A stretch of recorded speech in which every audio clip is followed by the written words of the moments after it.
সময়ের ব্যবধানে সারা বিশ্ব যখন খাদ্য সংকটে, তখন সোনার বাংলাদেশ, আমাদের এই সোনার বাংলাদেশ, লাল সবুজের বাংলাদেশ যেন সবুজে পরিণত হয়েছে।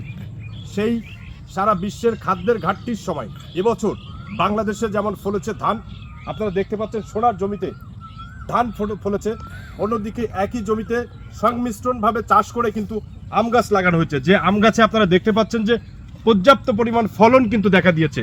অর্থাৎ মিশ্রণ চাষের মাধ্যমে এই বাংলাদেশের খাদ্য ঘাটতি, অর্থনৈতিক ঘাটতির পূরণে এবছর কিন্তু সোনার জমিতে সোনার ফসল ফলেছে বলা যায়। সারা বাংলাদেশে কিন্তু ধানের চাষ এবছর, এই আমন ধানের চাষ কিন্তু ভরপুর হয়েছে।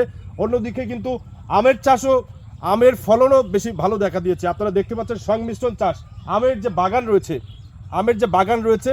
অবশ্যই এই পড়ন্ত বিকালে ভিডিওটি আপনাদের সামনে উপহার দিয়েছি। সকলে ভালো থাকবেন। ভিডিওটি ভালো লাগলে লাইক, কমেন্টস এবং শেয়ার করে আমাদের পরিবারের সাথে থাকবেন।